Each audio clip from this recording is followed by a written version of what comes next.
Check 1 2 1 2. Good.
Hello, everybody, and thank you for being here with us today.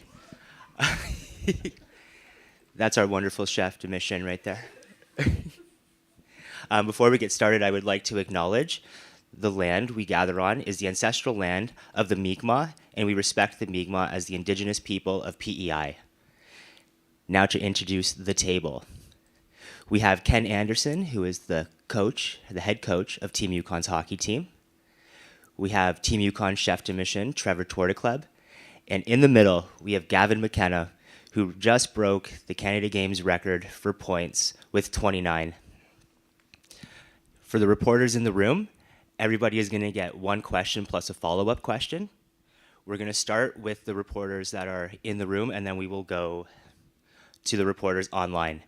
Everybody will get one question plus a follow-up question, and we'll get started with Jack Morris from CTV. That's me. Hi, Gavin. So, Gavin broke a big record yesterday. Tell me, what are your thoughts on smashing that record at a tournament that's been attended by so many NHL greats? Yeah, it's definitely cool. You grow up watching those guys, and yeah, just to kind of have that name cemented in there in such a big stage, and yeah, a tournament like this is definitely cool. And obviously, being from the Yukon, coming from a small place, representing that territory, it's an amazing feeling for sure. Hello. All right. So when you look ahead to your future career and you look into the NHL, what players do you look at? Who are you trying to model yourself after? Who are your role models? I model myself as much as I can to Nathan McKinnon. He's a 200-foot player. He plays the game well, and yeah, he's definitely one of the players I watch. But my favorite player to watch is probably Jack Hughes. He's just such a fun player to watch, and every time he's out there, he's so exciting. So, yeah, those two for sure are one of my big ones. Great, thank you. Thank you, Jack. Next up, we have Jane Robertson from CBC. Hi, congratulations. I just wanted to ask how it feels that it doesn't matter where someone comes from, that they can still make their mark on the Canada Games. Yeah, it's definitely cool. Obviously, I hope this inspires some people from the Yukon and all the other small territories to just kind of work towards your goal, dream big, and yeah, anything's possible if you just put your mind towards it. So, yeah. That was literally my follow-up question, but what would you say directly to those kids and people from smaller populations hitting the ball against the garage door or whatever, dreaming big? Yeah, just if you have a goal, work towards that. And yeah, pretty much what I said, just kind of work towards your goal, believe no matter where you come from, anything's possible. Thank you, Jane. Next up, we have Jason Malloy from the Saltwire. Hi, Gavin. Congratulations. What will you remember most about your week here in PEI? Just getting to represent Yukon for sure. Obviously, it's a beautiful territory, and I'm so proud coming from there. And just being with this group of guys, it's unbelievable getting to reunite with lots of guys that I grew up with, and getting to see how far they've come as people and as players. It's pretty cool for sure. You've played a ton of hockey this week. How are you feeling? A little exhausted. We had a pretty tough schedule, 4 games in 2 days, but you know that's what it is, I guess. And yeah, it gets tiring at the end, but obviously it's hockey, so it's what I love, so it's all good. Thank you very much, Jason. Next up, we're moving online to Curtis Giroux from CKRW, some Yukoners.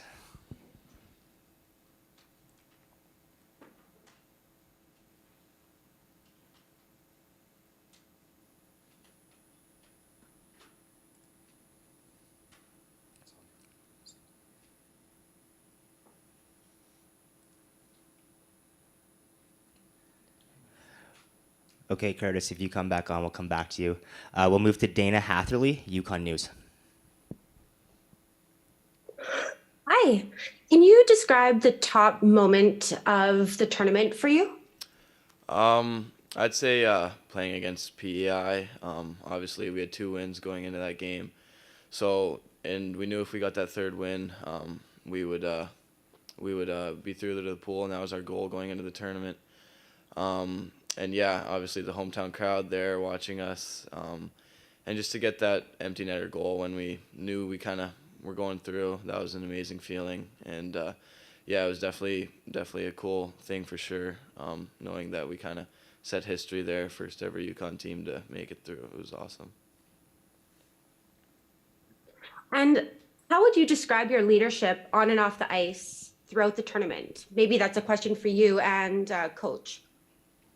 Yeah, obviously it's a great group of guys, so they're pretty easygoing, so it's pretty kind of easy to be a leader with this group of guys. So, yeah, I thought it was good. They all did their job, so there's not much you can do if everybody's just pitching in, and yeah. What I saw was a guy that led on the ice and also off the ice. Last night there, I saw the boys order up a bunch of pizza, and he was handing out his pizza, so that's the kind of guy he is. All right, thanks. Thank you, Dana. Next up, we have Kevin Barrett, Brunswick News.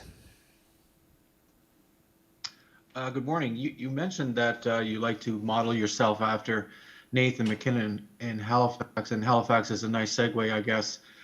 I was just wondering how much you keep your eye on someone like Connor Bedard and what he did in Halifax at the World Juniors, and how someone close to your age and maybe on the same kind of level notoriety is, and what you take from him. Yeah, he's obviously an unbelievable player. Yeah, I watch him all the time. Obviously, he's everywhere. He's all over the place. So how can you not watch him? But yeah, he models himself well. He's a great guy off the ice, and yeah, just his play style. He works hard. He works hard off the ice as well. His shot is just unbelievable. So he's definitely inspiring for sure, and the stuff he's doing is amazing. That's great. Thank you. Next up, Radio Canada Sport.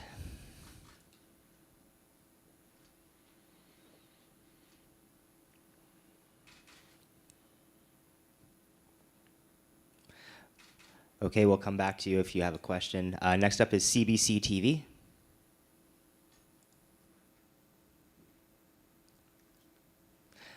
Okay, Scott Squires, Saltwire.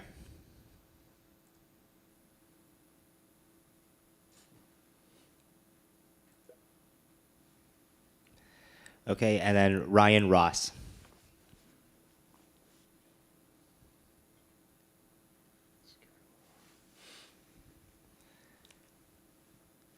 I'm hearing silence, so if there's nobody else on Zoom. What was that? Scott Squires, you want in?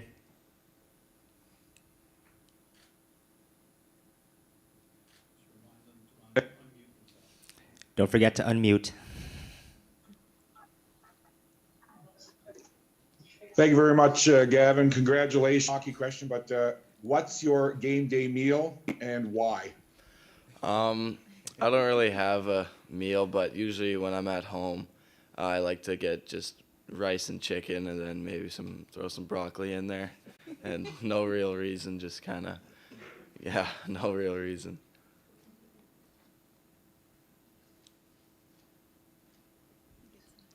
Do you have a follow-up? Rice and chicken. It's either chicken and rice or chicken. Again, congratulations. Good luck.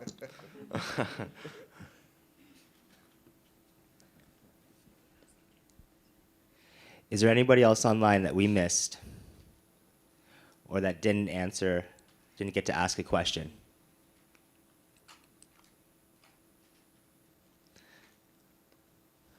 Okay, we're hearing silence. Thank you very much, everybody, for being here. Thank you, Gavin, Ken, and Trevor, for joining us here today. Thank you on behalf of Team UConn and the PEI Host Society.